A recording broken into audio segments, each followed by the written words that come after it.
Hello and welcome to the Curiosity and Consciousness podcast with me, Karen Maloney. I am your host, and the intention of this podcast is to help us open our minds, get curious about ourselves, and to raise our vibration and consciousness levels. Through these conversations, we hope that you will go on an inward journey to discover the truth of who you are and to become aware of your own energy and vibration.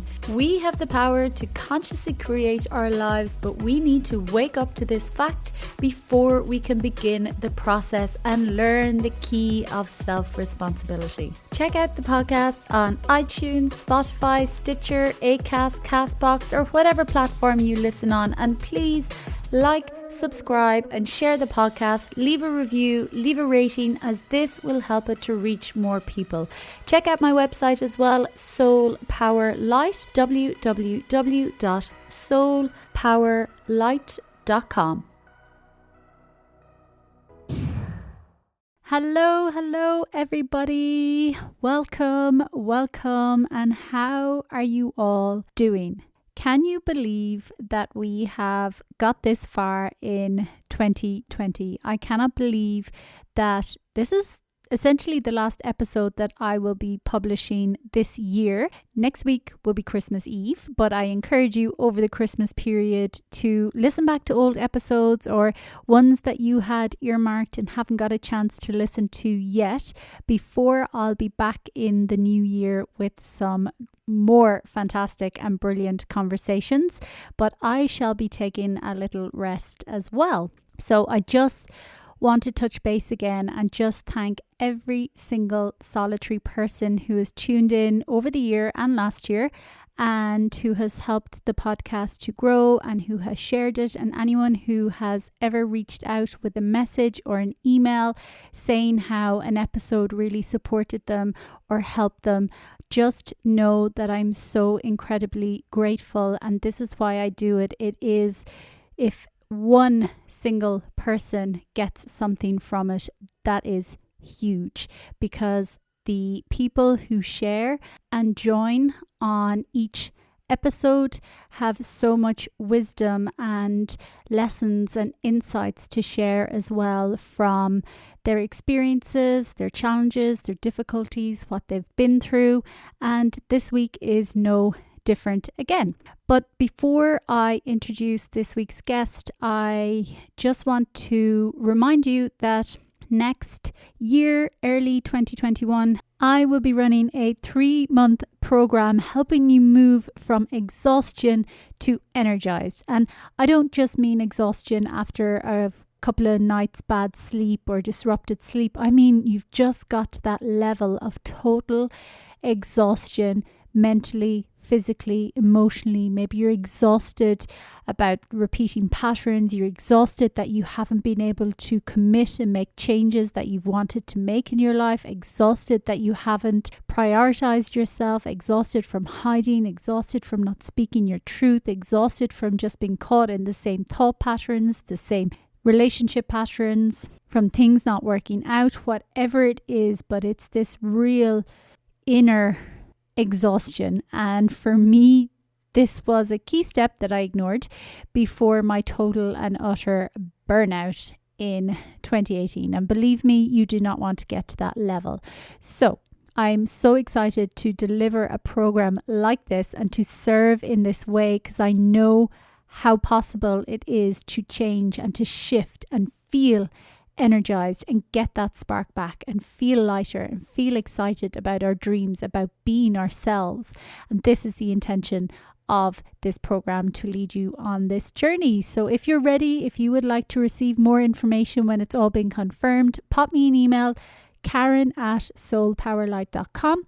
I will add you to the mailing list and you will be the first to know when details are all confirmed. So back to today's guest then, and joining me today is Sam Morris. And Sam was born and raised in Vermont, where he was a competitive tennis player, golfer and skier. He He studied sports management and played number 1 on the tennis team. A move to Miami prompted a career change, and he began a 10-year stint in the field of commercial real estate. Upon moving to San Francisco in 2013, Sam decided to follow a lifelong passion of his and become a personal trainer. In 2017, he decided to expand his wellness practice to increase his impact, and Sam is now a speaker, thought leader, and an author.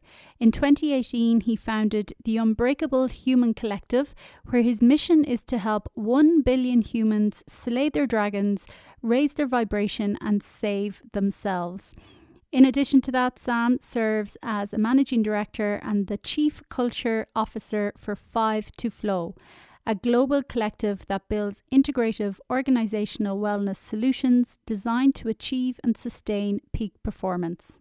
This was a brilliant conversation with Sam, who doesn't mention much about it in his bio, but actually went through severe depression and anxiety and was an alcoholic and an addict for years, and how the story of always needing to be saved really drove his life unconsciously and really impacted on his self-perception, on his relationships, on his career, generally on his whole life. So Sam does what he does now from having gone through his own journey and getting to the core pain that was within him, that was hiding behind the addictions and everything, and ultimately saw that he was the one who needed to save himself. So when he helps others now to slay their dragons, he is talking about their stories, the ruts, the limiting beliefs, the blocks that are often unconsciously holding people back.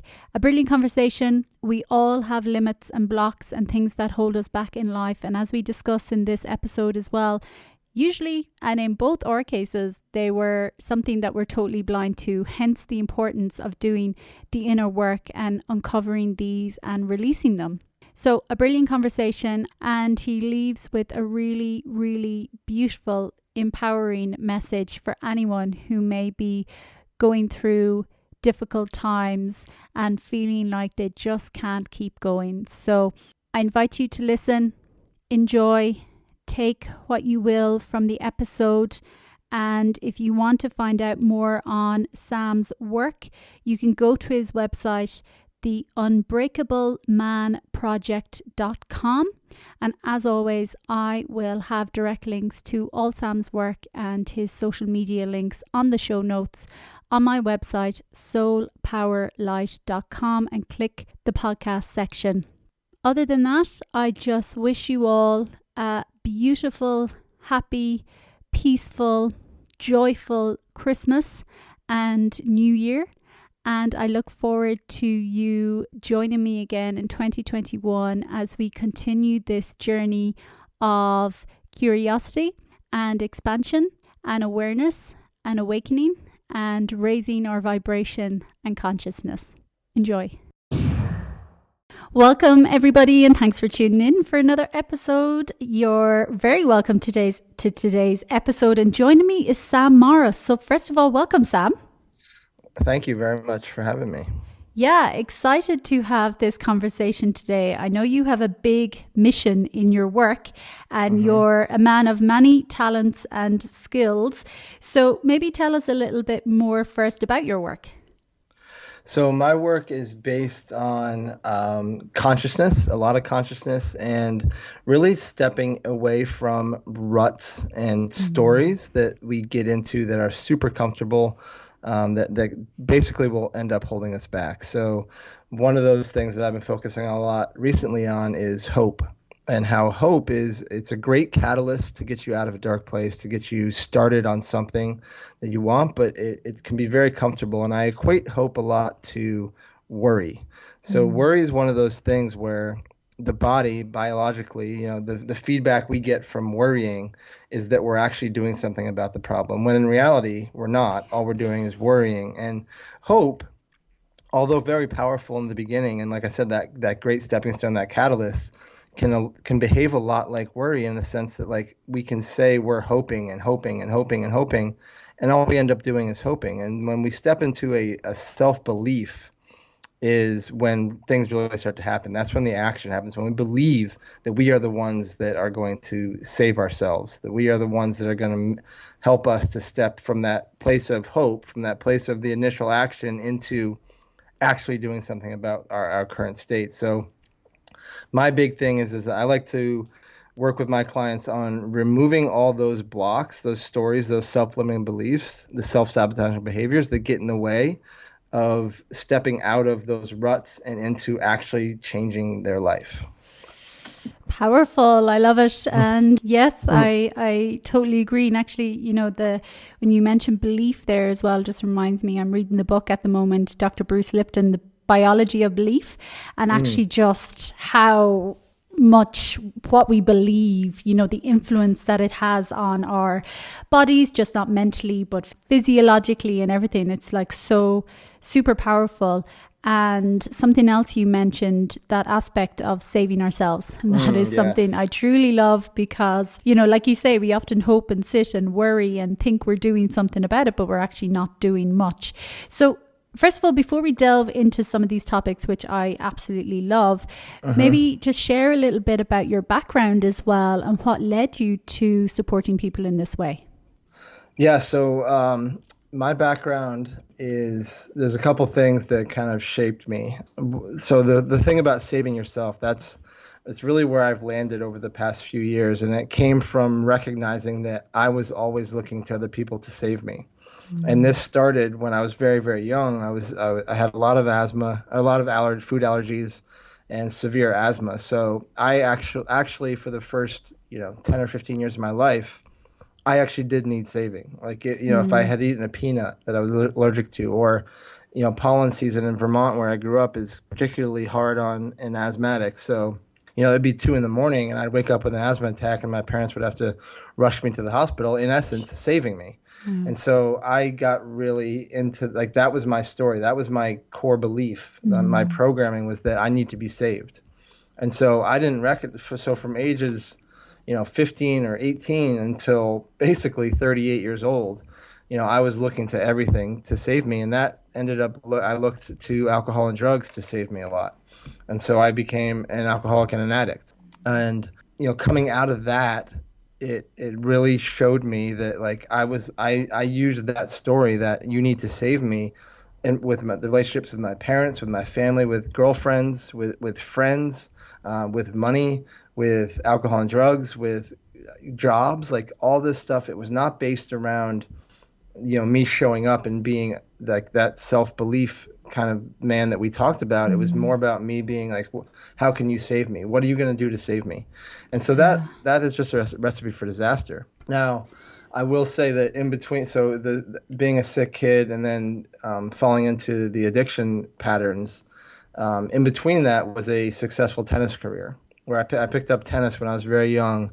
So the having the asthma, it gave me a lot of social anxiety. Like having the asthma and the allergies made me feel very different from my peers, which made me want to withdraw from social situations. The feeling different, and also the amount of fear that I was living with. It was like, I was worried that if I went to a party, I would eat a peanut by accident, or I would have an asthma attack, and my parents weren't going to be there to save me. Yeah. So instead of going to those parties, I would just stay home. I would retreat and isolate.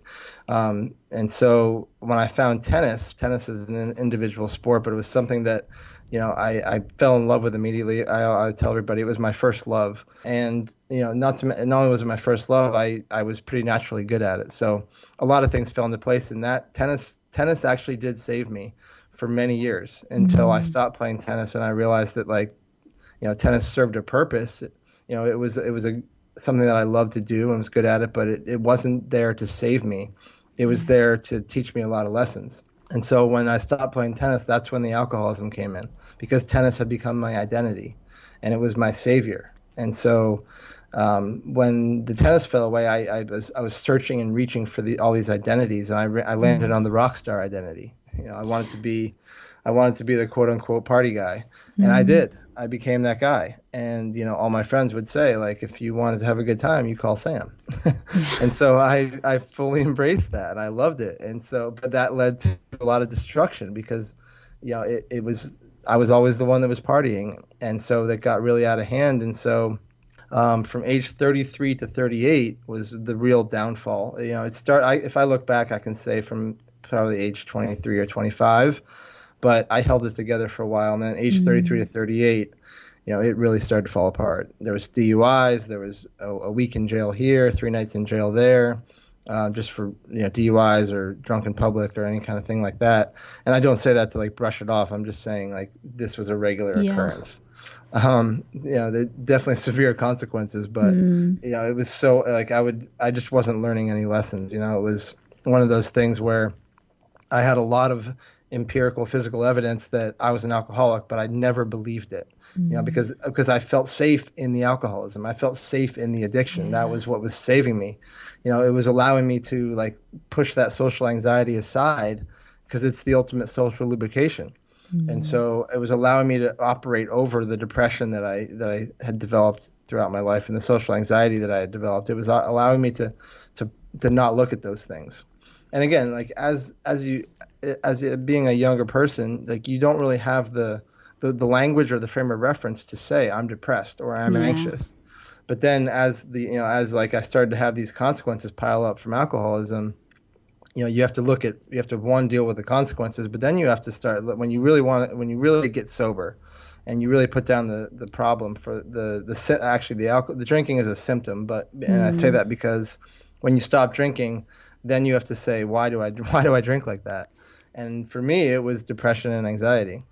It actually took me about 4 years of not drinking and being sober to really peel away the layers of the first, the social anxiety, and then the depression was that last kind of defense, or that last problem that showed up when I was about 4 years sober that showed me I was always looking to external things to save me. I never once, even though I stopped drinking, like I still had that programming, that deep-rooted programming of you need to save me. And it showed up a lot in relationships. And so I would always end up severely heartbroken to the point where, like no one's good at heartbreak. I mean, I think it's one of the most painful. Like I would take a broken bone over a heartbreak any day of the week, but I'm particularly bad at it.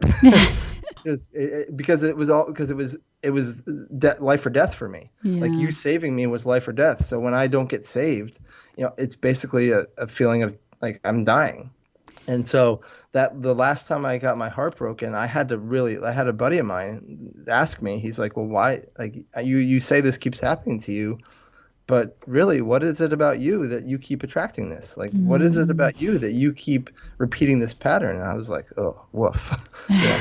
I'm down, kick me in the gut. But at the same time, it was the great awakening for me because it really showed me that I had to look way back and find out that story of needing to be saved, like that may have been valid for the first 15 years of my life, but it's not valid anymore. And so this is where I really shifted into like learning how to save myself. And, it takes a lot of saying no to some very comfortable things. So I have now like but the thing about it is that, usually these like heartbreak / depression episodes would last for 3 or even 5 years.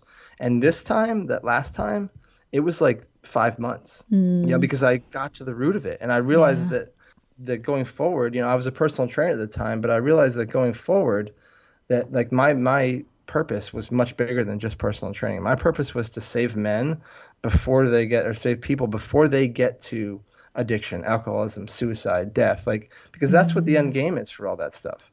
And so I figured out that like, instead of just treating the symptoms of the depression, the anxiety, the alcoholism, like if you can get to the real root of the problem, the real story behind it, you can really solve pretty much all your problems, and you can do it pretty quickly.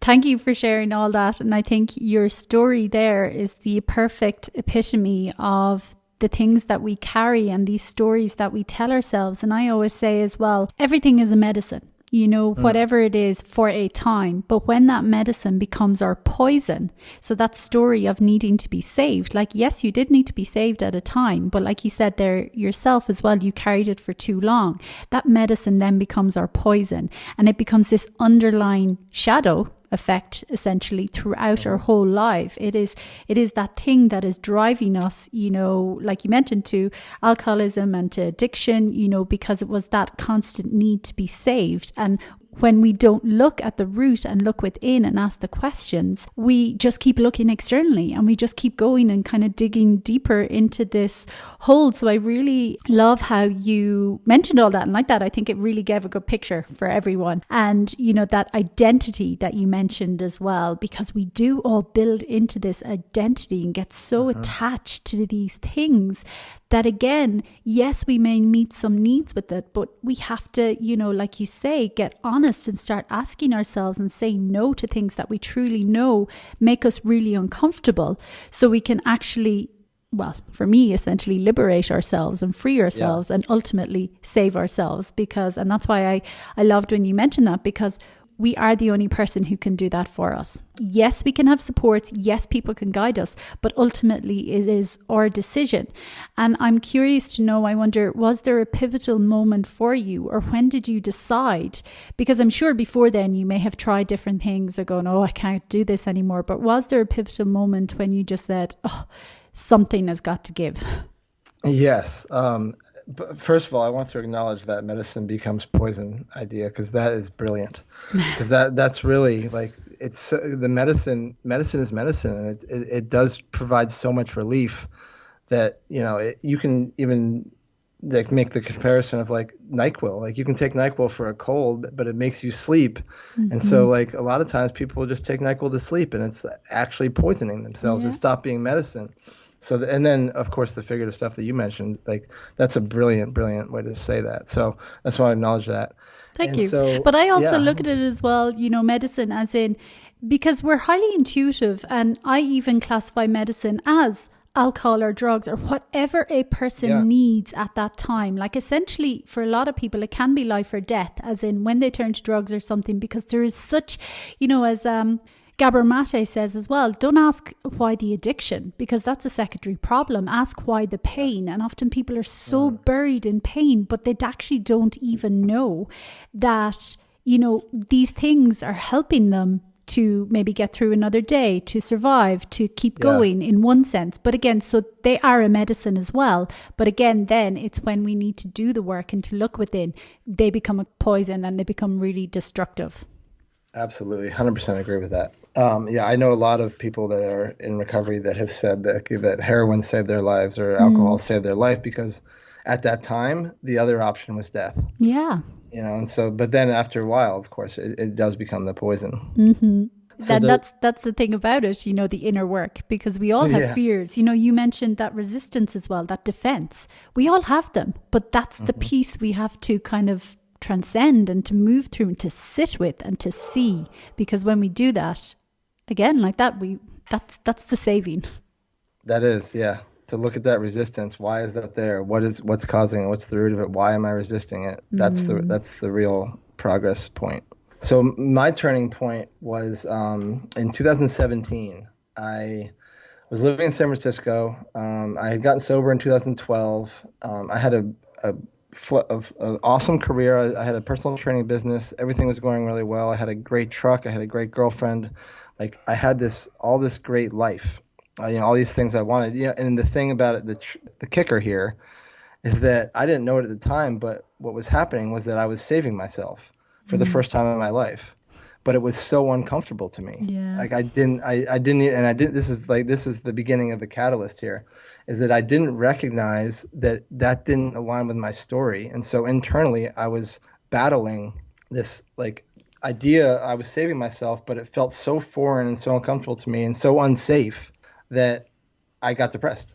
And I was living in San Francisco, nice apartment in Pack Heights, San Francisco, nice neighborhood, nice truck, great girlfriend, great career.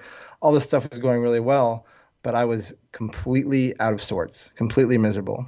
And I blamed it on the weather in San Francisco, because it's gloomy there all the time, right? And I'm a sun guy. Like, I like to be warm. I like to be in the sun.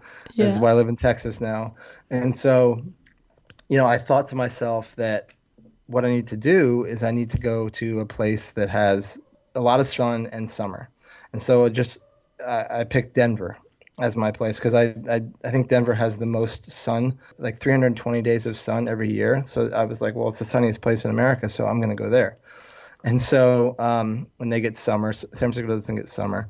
So I decided I was going to move to Denver, and I moved to Denver, and the girlfriend left me.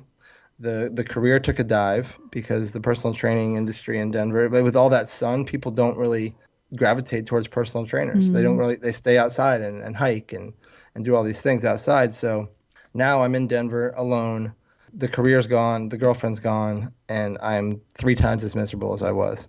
And so I had to look like this is not about my external surroundings. This is not about having the great girlfriend or having the great job or having the life that I like saving myself. Like and again, I hadn't connected the dots yet. So I stayed in Denver for about 2 months and realized that like I need to go back to California to try and like salvage whatever it was that I had there, because what I had there, I recognized that what I had there was a great quality of life. And so I get back to California, and that's when my friend asked me, he's like, well, like, why do you run? What are you running from?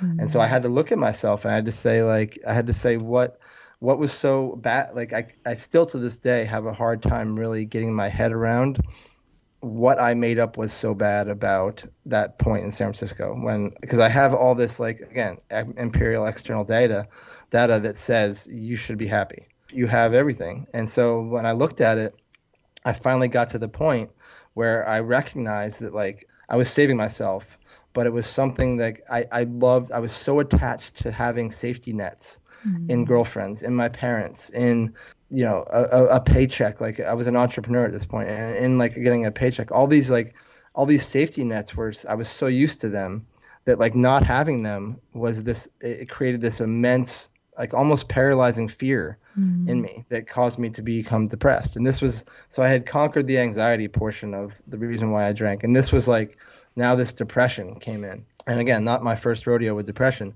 but this time I was like, God, like I'm so 5 years sober almost. Like why I shouldn't be depressed. This should be all puppies and rainbows.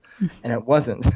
And so I had to really look at like, what keeps happening here. And the thing is that I had to acknowledge that I love to be saved.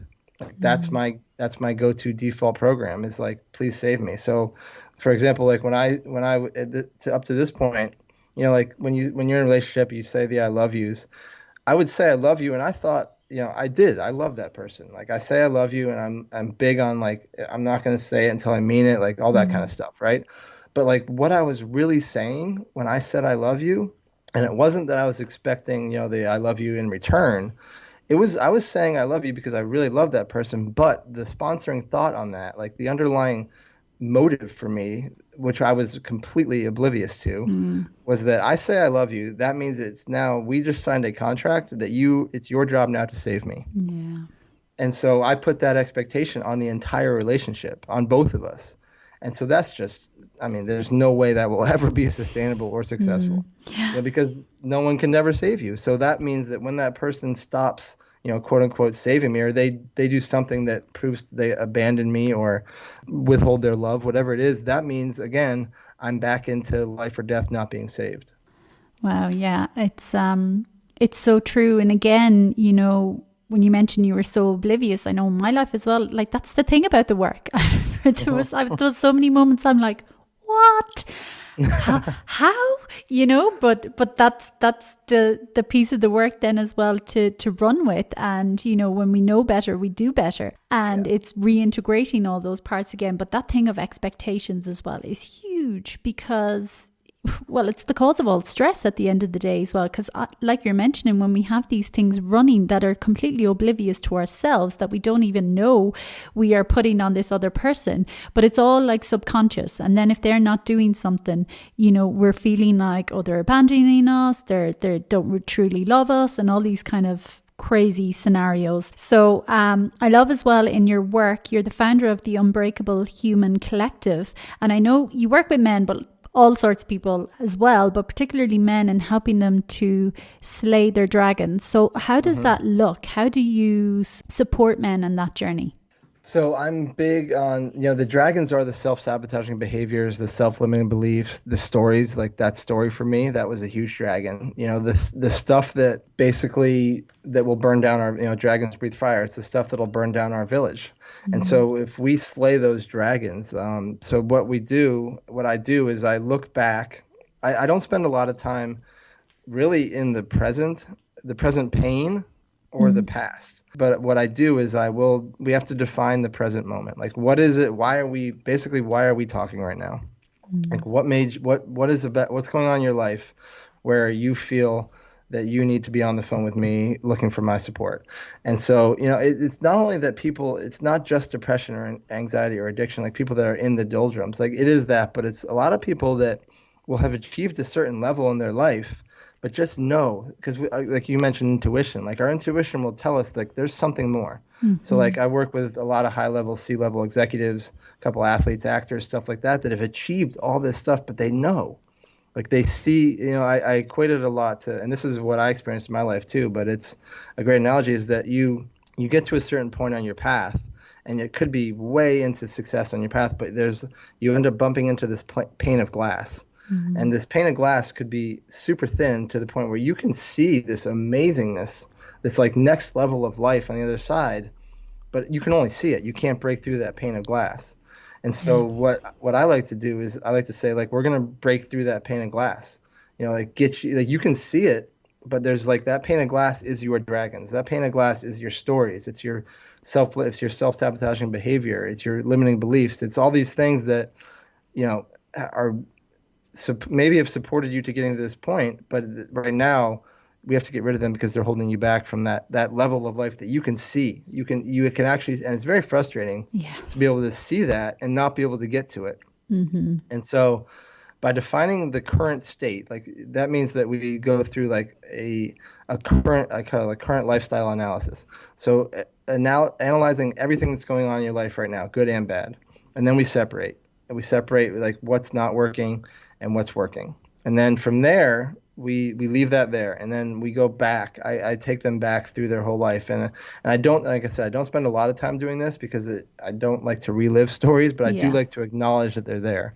We have to find out where this all started. Quarantine, for example, is a great example. A lot of guys started working at 22, 23, 24, 25 right out of college, and now they're 45 or 50, and they might have had some things that were coming up for them as teenagers or early 20s that got put on the back burner for 20 years Yeah. because they had a job that covered it up. And now, they may have that job still, but they also right now have a lot of free time at home. Like they don't have the office to go to. So all those things that were on the back burner for 25 years are kind of bubbling up now. And that's the same way it is when you put all that time into working and getting successful and all that stuff. Like none of that stuff goes away. And so Mhm. now they realize like, well, like I have this amazing family that I can't be present with because of whatever it is, XYZ that is holding me back. And that's their pane of glass. That's their dragon, is that they had some sort of, I don't matter. Maybe there a lot of people come to me with an I don't matter story because of how they grew up. Their parents were working really hard and they were raised by nannies, or they were put into daycare, whatever it is. They made up this story that they Yeah. don't matter. So now they're faced with like this family that they see, like amazing kids, amazing wife, house, cars, all the things, but they can't be present with that family because they have this underlying story of I don't matter. So without that, without going to the office and without having that validation from the job, it brings up the I don't matter story again. Mm. So like all these people, so this is why we go back to find out, when did that start? Was it a teenager? Was it when you were 8 years old and your father said he didn't want to play catch with you? And it could be one simple thing like that, or it could be a chain of events. But let's find out where this started, because this is really where the problem this is where the fixing comes. Yeah. And so once we find that out, then we go back to the present and we say, all right, so this is what's not working now. Let's connect the dots. That story that you developed when you were a kid is now affecting you as a 40, 45-year-old man in this way. So Mm. now that we're aware of that, now the thing is, now we move forward and we correct the patterns. And this is going to just make the pane of glass is just going to fall away. Because once you start correcting those patterns, and I call it's one of my things I do is called the RID method. It's recognize, interrupt, and then daily discipline. So you recognize the pattern that's holding you back. You interrupt it immediately. Mm. And this can be anything from physical, emotional, or mental interrupts. And then from there, it's the daily discipline, because it's easy to fall back into that pattern again. It's easy to pull that pane of glass back up. Yeah. But the daily discipline is like every time you recognize it, interrupt it immediately. And after you do the reps, 3 weeks, a month, 6 weeks, whatever it is down the road, you'll realize that you don't have those patterns anymore. Like you're to the point now where you see them coming from a mile away, so you just basically stop them in their tracks. Yeah, amazing. And I love that daily discipline as well. That's absolutely the key. That is the thing that is going to help us surpass that resistance as well. Because like you say, it's so uncomfortable at times that it's so much easier to go back to the old familiar, no matter how destructive that was. And that's just how we're wired as well. That's the way our brain is actually wired. So that discipline piece is key as well when you have that kind of insight and breakthrough. And, those stories, a lot of them, I think, they come from our childhood, before the age of 7, because we're essentially in like a hypnotized state. We don't have a filtering mind. So like that, something your father or a parent can't play ball with you. That child doesn't have the capacity to think, oh, it's just because they're busy or they have to work. Like that, they exactly take that story going, well, I'm not worthy to be played of. I'm not important enough. And this is why we don't have to have gone through anything traumatic. We all carry some of these limiting beliefs. And that's why I'm like, it is so important that we look within. And now more than ever, because they're coming to the surface. Like you say, we spend our life distracting ourselves. And my God, the world is set up perfectly for distraction. We have so many things to distract ourselves because it's really awkward to be with ourselves. So now we've been given this time as well, and it is messy and it is challenging and it is scary, but it's also for a reason, because we can't run anymore. We have to come home to ourselves, I believe. So 100%. Yeah, I'd love to know as well, what was or still is possibly one of your favorite practices or tools that really helped you in your own transition? That's a great question. So one of my favorite practices is visualization. Visualization, and I kind of combine it with meditation.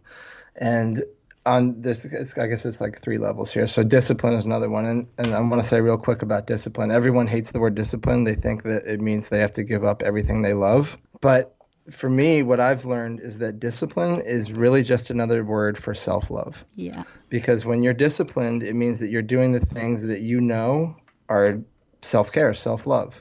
And so people just oftentimes put that discipline in like the punitive or punishment box. And it's not. It's exactly the opposite. So true, yeah. The discipline, I would say, is like the most important thing for me, like to be disciplined. It's amazing. I think about it like this. You can have 5 cookies on a Wednesday night. Then if you have Friday night, you go out with friends and everyone wants to get dessert. That dessert is not going to be as enjoyable because you had the 5 cookies on Wednesday night. You didn't have the discipline. If you have the discipline throughout the week, that dessert on Friday night, you've earned it more, and it's going to be so much more enjoyable. And that's just, of course, a metaphor, but any kind of discipline you can have, like it really comes down to picking the spots. Like it doesn't mean you have to give up everything in your life. It just means that for the moment, you're really focusing on what you want long term as like a shiny versus a shiny object. And so with visualization and meditation, what that allows you to do is it allows you to, for lack of a better term, keep your eye on the prize.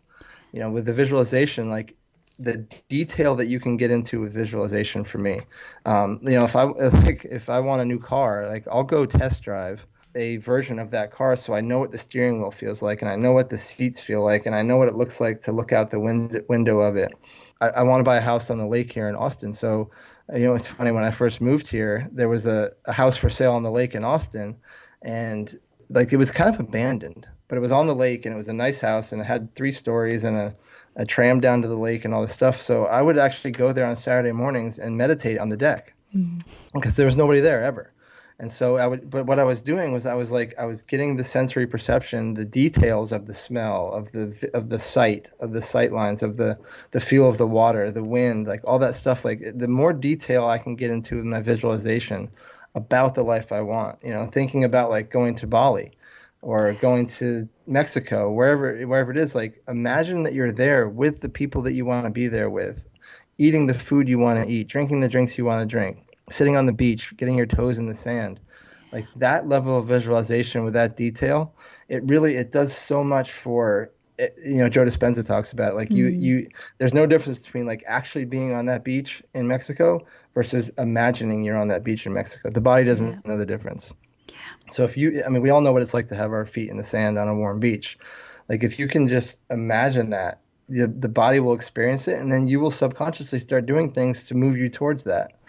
And so and then with the meditation on that, I kind of meditate to kind of get myself into like the more the theta brainwave state where, you're receptive to that stuff. So 10-15 minutes meditation, and then the 5 minutes of visualization, that's been so massive for me. It's really like a complete 180 mood shift after I do that. Yeah. And the days I don't do it, I definitely notice. You feel it. Yeah. I love that. What a powerful, powerful tool. And visualization, it is super.